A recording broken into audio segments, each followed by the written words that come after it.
പിതാവിനും പുത്രനും പരിശുദ്ധ റൂഹായിക്കും സ്തുതി, ആദ്യം മുതൽ നമ്മുടെ മേത്തന്റെ കരുണയും മനോഗുണവും എന്നേക്കും ഉണ്ടായിരിക്കട്ടെ. ആമീൻ. ദൈവതിരുനാമത്തിന്റെ മഹത്വം ഉണ്ടായിരിക്കട്ടെ. പരിശുദ്ധ യാക്കോബായ സുറിയാനി സഭയുടെ കീഴിൽ പ്രവർത്തിക്കുന്ന സെന്റ് തോമസ് ധ്യാന കേന്ദ്രം ക്രമീകരിക്കുന്ന വചനസന്ധിയിലേക്ക് ഏവരെയും സ്നേഹത്തോടെ സ്വാഗതം ചെയ്യുന്നു. ഒരിക്കൽ കൂടി ഈ വചനസന്ധിയിൽ ചേർന്ന് നിൽക്കുവാൻ ദൈവം നൽകിയതായ അളവറ്റ കരുണകളെ ഓർത്ത് ദൈവത്തെ മുന്നമേ മഹത്വപ്പെടുത്തുകയാണ്. മാനവകുലത്തിന്റെ പാവം പോക്കുവാൻ വേണ്ടി വിണ്ണിലേക്ക് അവതരിച്ച യേശു ക്രിസ്തുവിന്റെ തിരുപ്പിറവിയിലേക്കുള്ളതായ ഒരു മനോഹരമായ ഒരു യാത്രയാണ് ഇപ്പോൾ നടക്കുന്നത്. നമുക്കറിയാം, എൽദോ നോമ്പിന്റെ ദിനങ്ങളിലൂടെ ഞാനും നിങ്ങളും കടന്നു പോകുമ്പോൾ, മനോഹരമായ ആ തീർത്ഥാടനത്തിലൂടെ കടന്നു പോകുമ്പോൾ യേശു തമ്പുരാന്റെ ജനനത്തെ ലക്ഷ്യമാക്കിയാണ് ഞാനും നിങ്ങളും നടന്നു നീങ്ങുന്നത്. ഈ ഞായറാഴ്ചത്തെ വിശുദ്ധ ഏവെങ്കിലും ഭാഗം അല്പസമയം നമുക്ക് ചിന്തിക്കാം. ശുദ്ധമുള്ള മത്തായിയുടെ സുവിശേഷം 1-ാം അധ്യായം അതിന്റെ 18 മുതൽ 25 വരെയുള്ളതായ തിരുവചന ഭാഗമാണ് ഈ ഞായറാഴ്ചത്തെ വിശുദ്ധ ഏവെങ്കിലും ഭാഗം. വാത്സല്യമുള്ളവരെ, മധ്യവയസ്കനായ ഒരു മഹാപുരുഷന്റെ ജീവിതമാണ് ഈ ഏവെങ്കിലും ഭാഗത്തിലൂടെ കാണുവാനായിട്ട് സാധിക്കുന്നത്. മനോവേദനയുടെ തീജ്വാല ഉള്ളിൽ പേറിക്കൊണ്ട് പാദം ഇടറാതെ പാത തെറ്റാതെ നിറം വന്ന തങ്കം പോലെ ഒരു മനുഷ്യൻ ഇങ്ങനെ മുന്നേറുകയാണ്. പ്രിയമുള്ളവരെ, അത് മറ്റാരുമല്ല, യേശു തമ്പുരാന്റെ വളർത്തു പിതാവായ യോസേഫ് പിതാവിന്റെ ജീവിതമാണ്. ഈ ഞായറാഴ്ചത്തെ വിശുദ്ധ ഏവെങ്കിലും ഭാഗം പഠിക്കുമ്പോൾ ആ യോസേഫ് പിതാവിനുണ്ടായതായ വെളിപാടിന്റെ ഞായറാഴ്ച ദിവസമാണ് ഇവിടെ കാണുവാനായിട്ട് സാധിക്കുന്നത്. വാത്സല്യമുള്ളവരെ, ആരാണ് ഈ യോസേഫ് പിതാവ്? എന്തുകൊണ്ടാണ് ഈ ദിവസം അദ്ദേഹത്തെ ഇങ്ങനെ സ്മരിക്കുന്നത്? അദ്ദേഹത്തെ വിളിക്കുന്നത് നീതിമാനായ ഒരു മനുഷ്യൻ എന്നാണ്.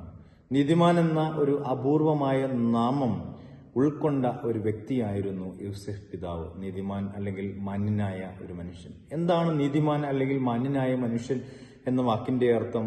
അന്യന് വേദന വിളമ്പാത്തവൻ എന്നാണ് മാന്യൻ എന്ന വാക്കിന് അർത്ഥം കൊടുക്കുന്നത്. വാത്സല്യമുള്ളവരെ, ഈ ഞായറാഴ്ച ഈ മാന്യനായ നീതിമാനായ ഒരു മഹാമനുഷ്യന്റെ ജീവിതമാണ് ഈ ഏവെങ്കിലും ഭാഗത്തിലൂടെ നമുക്ക് കാണുവാനായിട്ട് സാധിക്കുന്നത്. വാത്സല്യമുള്ളവരെ, നമുക്കറിയാം, യോസേഫ് പിതാവിന്റെ ജീവിതം പഠിക്കുമ്പോൾ ഒരുപാട് കാര്യങ്ങൾ നമ്മുടെ ജീവിതവുമായി ചേർത്ത് വെക്കേണ്ട ആവശ്യമുണ്ട്. ഒരു റോൾ മോഡലായിട്ട് കാണേണ്ട ഒരു വ്യക്തിത്വത്തിനുടമയാണ് നീതിമാനായ യോസേഫ് എന്ന് കാണുവാനായിട്ട് സാധിക്കുന്നുണ്ട്. 1-2 കാര്യങ്ങൾ ഇദ്ദേഹത്തിന്റെ ജീവിതവുമായി പഠിച്ച് നമുക്ക് ഏവെങ്കിലും ഭാഗം പെട്ടെന്ന് തന്നെ അവസാനിപ്പിക്കാം. ഒന്നാമതായിട്ട്, മാന്യനായ മനുഷ്യന്റെ തളരുന്ന ഒരു സ്വപ്ന കൂടാരത്തെയാണ് നമുക്ക് ഈ ദിവസം കാണുവാനായിട്ട് സാധിക്കുന്നത്. ജോസഫിനെ പറ്റി അല്ലെങ്കിൽ യോസേഫ് പിതാവിനെ പറ്റി ഒരുപാട് കാര്യങ്ങളൊന്നും ഏവെങ്കിലും ഭാഗത്തിൽ കാണുവാനായിട്ട് സാധിക്കുന്നില്ല, അല്ലെങ്കിൽ വിശുദ്ധ വേദപുസ്തകം പഠിക്കുമ്പോൾ കാണുവാനായിട്ട് സാധിക്കുന്നില്ല. എന്നാൽ അദ്ദേഹത്തിന്റെ ജീവിതം പഠിക്കുമ്പോൾ സാധാ ഒരു കുടുംബത്തിൽ ജനിച്ചു വളർന്ന ഒരു മനുഷ്യനായിരുന്നു, മരപ്പണിക്കാരനായ മനുഷ്യൻ. എന്നാൽ പരിശുദ്ധ കന്യകമറിയാം അമ്മയുമായി വിവാഹ നിശ്ചയം ചെയ്യപ്പെടുന്നതായ സമയം, ആ സമയം മുതൽ അദ്ദേഹത്തിന്റെ ജീവിതത്തിൽ ഒരു മനോഹരമായ വിവാഹ കൂദാശയ്ക്ക് വേണ്ടി അദ്ദേഹം ഒരു സ്വപ്ന കൂടാരം നെയ്തുകൊണ്ടിരുന്ന ഒരു മനുഷ്യനാണ്. നമ്മെ പോലെ തന്നെ ഒരു ഭൂമിയിൽ ജനിച്ച് നാം കാണുന്നതായ അതേ സ്വപ്നം തന്നെ അദ്ദേഹം കണ്ടു. തനിക്ക് ലഭിക്കുന്നതായ ഒരു മധുരമായ സ്വപ്നം, തനിക്ക് ലഭിക്കുവാൻ വേണ്ടി പോകുന്ന സുന്ദരിയായ ഒരു മകളെ ജീവിത പങ്കാളിയായി ലഭിക്കുന്നതായ അപൂർവമായ നിമിഷങ്ങളെല്ലാം, അവരൊരുമിച്ച് ചേർന്ന് ജീവിക്കുന്നതായ സ്വപ്നങ്ങളെല്ലാം കണ്ടുകൊണ്ടിരിക്കുന്ന സമയത്ത്, പ്രിയമുള്ളവരെ, പരിശുദ്ധ കന്യകമറിയാം അമ്മയുടെ ജീവിതത്തിൽ ഗബ്രിയേൽ മാലാഖ പ്രത്യക്ഷപ്പെട്ടിട്ട് ഒരു കുഞ്ഞ് ജനിക്കുവാൻ വേണ്ടി പോകുന്നു എന്ന് പറയുന്നതായ സദ്വാർത്ത.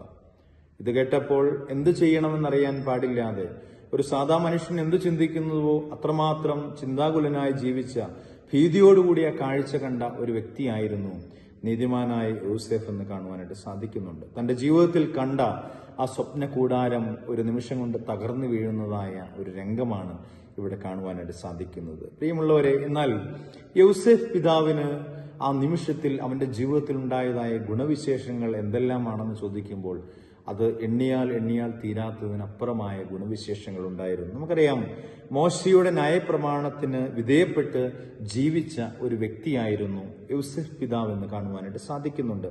യോസേഫിന്റെ ജീവിതം പഠിക്കുമ്പോൾ മറിയാമിനെ ഉപേക്ഷിക്കുവാൻ തയ്യാറായ ഒരു വ്യക്തിയായിരുന്നു. കാരണം മറ്റൊന്നുമല്ല, യോസേഫിന്റെ ജീവിതത്തിൽ 2 കാര്യങ്ങളാണ് ഈ നിമിഷത്തിൽ അദ്ദേഹം ചിന്തിച്ചത്. പ്രിയമുള്ളവരെ, ഒന്നാമതായിട്ട് പരസ്യമായിട്ട് തന്റെ ജീവിത പങ്കാളിയെ അല്ലെങ്കിൽ കുറ്റക്കാരി എന്ന് അധിക്ഷേപിച്ച് ആരോപിച്ച് ശിക്ഷയ്ക്ക് വിട്ടുകൊടുക്കാമായിരുന്നു യൗസേഫിന്.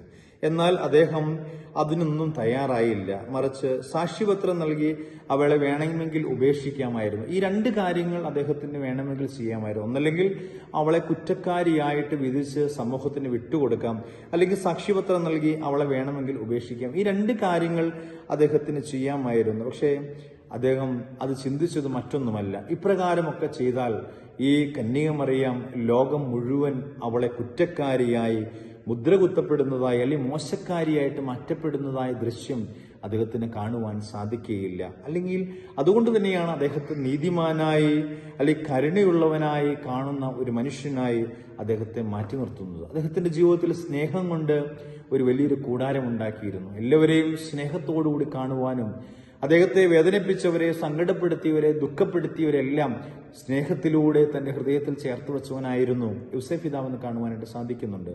വാത്സല്യമുള്ളവരെ, ഞാൻ ഈ യൂസഫിന്റെ ജീവിതം പഠിക്കുമ്പോൾ പ്രിയമുള്ളവരെ, ഒരു പുസ്തകത്തിൽ പ്രകാരം ഒരു മനുഷ്യന്റെ അനുഭവ സാക്ഷ്യം വായിക്കുവാനിടയായി തീർന്നു. പേര് കേട്ടതായ ഒരു സൈക്കോളജിസ്റ്റ് ആയിരുന്നു അദ്ദേഹം. അദ്ദേഹത്തിന് പേര് പറയുന്നില്ല. പ്രിയമുള്ളവരെ, അദ്ദേഹത്തിന്റെ ജീവിതത്തിൽ അദ്ദേഹം ലോകം മുഴുവൻ യാത്ര ചെയ്ത് മറ്റുള്ളവരെ ആശ്വാസവാക്കുകൾ കൊണ്ട്, നല്ല മോട്ടിവേഷൻ മെസ്സേജ് കൊണ്ട് മറ്റുള്ളവരെ ശക്തിപ്പെടുത്തി ബലം കൊടുത്ത് ഹൃദയത്തോട് ചേർത്ത് നിർത്തിയ ഒരു വ്യക്തിയായിരുന്നു. എന്നാൽ ഇദ്ദേഹം ഒരു ദിവസം ആത്മഹത്യക്ക് വേണ്ടി ഒരുങ്ങുകയാണ്. ഇദ്ദേഹം ആത്മഹത്യക്ക് വേണ്ടി ഒരുങ്ങുമ്പോൾ ഇദ്ദേഹം ചെയ്ത മറ്റൊരു കാര്യമുണ്ട്. അദ്ദേഹത്തിന്റെ മൊബൈൽ ഫോണിൽ ഇദ്ദേഹം ആത്മഹത്യ ചെയ്യുന്ന കുറിപ്പെഴുതുന്ന ദൃശ്യം മുതൽ ഇദ്ദേഹം ആത്മഹത്യ ചെയ്യാൻ വേണ്ടി പോകുന്ന കാര്യം വരെയും ലൈവ് ചെയ്തുകൊണ്ടിരിക്കുകയായിരുന്നു. പ്രിയമുള്ളവരെ, ആ സമയത്ത് ഈ ലൈവ് കണ്ടതായ ഒരു ഭ്രാന്തനായ മനുഷ്യൻ, സമനില തെറ്റിപ്പോയ ഒരു മനുഷ്യൻ ഇത് കണ്ടുകൊണ്ട് പെട്ടെന്ന് അദ്ദേഹത്തിന്റെ മനസ്സിലേക്ക് ആ സമനില തെറ്റിയ ആ അവസ്ഥയിൽ നിന്ന് വേറൊരു അവസ്ഥയിലേക്ക് മാറി ഇദ്ദേഹം പെട്ടെന്ന് തന്നെ ഇദ്ദേഹത്തിന്റെ അടുത്തേക്ക് ഓടിച്ചെന്ന് അദ്ദേഹത്തെ രക്ഷിക്കുന്നതായ ഒരു സംഭവം അദ്ദേഹം എഴുതി വച്ചിരിക്കുകയാണ്. പ്രിയമുള്ളവരെ, അതിനുശേഷം ഈ സൈക്കോളജിസ്റ്റ് ഈ മനുഷ്യനോട് ചോദിച്ചു, നീ എന്തിനാ എന്നെ രക്ഷപ്പെടുത്തിയെന്ന് ചോദിച്ചപ്പോൾ അദ്ദേഹം പറഞ്ഞ ഒരു വാക്ക് ഇങ്ങനെയായിരുന്നു, നീ നിന്റെ ജീവിതത്തിൽ ഈ നിമിഷം ഒരു ഫുൾ സ്റ്റോപ്പ് ഇടുകയുണ്ടായി. എന്നാൽ ഞാൻ ഈ നിമിഷം മുതൽ നിന്റെ ജീവിതത്തിൽ നീ ഇട്ടതായ ഫുൾ സ്റ്റോപ്പ് മാറ്റിക്കളഞ്ഞ് ഞാനൊരു കോമയിട്ടു എന്ന് അദ്ദേഹം പറയുകയുണ്ടായി. പ്രിയമുള്ളവരെ, ഇത് ഞാനിവിടെ പറയാനുള്ള കാരണം യൂസഫ് പിതാവിന്റെ ജീവിതത്തിൽ പ്രിയമുള്ളവർ ഒരു നിമിഷം ഒരു ഫുൾ സ്റ്റോപ്പ് ഇട്ടിരുന്നെങ്കിൽ, അല്ലെങ്കിൽ ആ ദിവസത്തിൽ മറ്റൊന്ന് ചിന്തിച്ചിരുന്നെങ്കിൽ, ഒരുപക്ഷെ അവിടെ ഇന്ന് നാം കാണുന്നതായ പരിശുദ്ധ അമ്മയുടെ ജീവിതത്തെ നാം ഇന്ന് വിവരിക്കുകയും പഠിക്കുകയും ചെയ്യുന്നതായ സംഭവത്തിൽ നിന്ന് ഒരുപക്ഷെ മാറിപ്പോയേക്കാം. ഒരുപക്ഷെ ആ സമൂഹം അവരെ കുറ്റക്കാരി എന്ന് വിധിച്ചേക്കാം. അല്ലെങ്കിൽ ആ സമൂഹത്തിൽ സ്വന്തം പിതാവിന്റെ മുമ്പിലിട്ട് ആ കാലഘട്ടത്തിൽ യഹൂദന്മാരുടെ പാരമ്പര്യം അനുസരിച്ച് അവളെ കല്ലെറിഞ്ഞു വന്നേക്കാം. പക്ഷെ എന്നാൽ യൂസഫ് പിതാവ് നീതിമാനായെന്ന് വിളിക്കപ്പെടുന്ന ഇങ്ങനെയാണ്. അവിടെ ജീവിതത്തിൽ ഒരു ഫുൾ സ്റ്റോപ്പ് ഇടുവാൻ അദ്ദേഹം തയ്യാറായില്ല. മറിച്ച് ആ ജീവിതത്തിൽ ഒരു കോമയിട്ടു. കാരണം മുമ്പോട്ട് പല കാര്യങ്ങൾ അദ്ദേഹം ചിന്തിച്ചു എന്ന് കാണുവാനായിട്ട് സാധിക്കുന്നുണ്ട്. പ്രിയമുള്ളവരെ, ഞാൻ ആ വാക്കിൽ നിന്ന് മാറുമ്പോൾ നീതിബോധമുള്ള അല്ലെങ്കിൽ കരുണയും കൃപയും ഉള്ളവനായ ഒരു മനുഷ്യനായിട്ട് യൂസഫ് പിതാവിനെ ഇവിടെ നമുക്ക് കാണുവാനായിട്ട് സാധിക്കുന്നുണ്ട്. പ്രിയമുള്ളവരെ, ഇന്ന് നമ്മുടെ ജീവിതം എങ്ങനെയാണ്? യൂസഫിന്റെ ജീവിതമായി ചേർത്ത് വെക്കുമ്പോൾ, സ്വപ്നങ്ങൾ തകർന്നു പോകുമ്പോൾ നമ്മളൊക്കെ കരുണയുള്ളവനായി തീരുന്നുണ്ടോ? അല്ലെങ്കിൽ നമ്മുടെ സ്വപ്ന കൂടാരം തകർന്നു വീഴുമ്പോൾ നമ്മളിലേക്ക് കരുണയുള്ളവനായി ആരെങ്കിലും കടന്നു വരുന്നുണ്ടോ എന്ന് സ്വയം ചിന്തിക്കേണ്ടിയിരിക്കുന്നു. വാത്സല്യമുള്ളവർ, രണ്ടാമതായിട്ട് ദൈവികമായ വെളിപാടിനാൽ നയിക്കപ്പെട്ട ഒരു വ്യക്തിയായിരുന്നു യൂസഫ് പിതാവ്. കാരണം പ്രതിസന്ധികളും പ്രയാസങ്ങളും ബുദ്ധിമുട്ടുകളും കടന്നു വന്നപ്പോൾ ആ ദൈവികമായ അരുളപ്പാടിനെ സ്വീകരിച്ച് ജീവിച്ചവനായിരുന്നു യൂസഫ് പിതാവെന്ന് ഇവിടെ കാണുവാനായിട്ട് സാധിക്കുന്നുണ്ട്. വചനം ഇങ്ങനെ പറയുന്നുണ്ട്, ഉറക്കമുണർന്ന് ദൈവകൽപ്പന അനുസരിക്കുക. യൂസഫ് പിതാവ് ഇതേ വചനം തന്നെ ഹൃദയത്തോട് ചേർത്ത് വെച്ച് ഉറക്കമുണർന്നപ്പോൾ അദ്ദേഹം ദൈവികമായ കൽപ്പനയെ അനുസരിച്ചവനായിരുന്നു എന്ന് കാണുവാൻ സാധിക്കുന്നുണ്ട്. പ്രിയമുള്ളവരെ, ജോസഫ് നമുക്കൊരു മാതൃകയായി തീരണം, ഒരു റോൾ മോഡലായി തീരണം.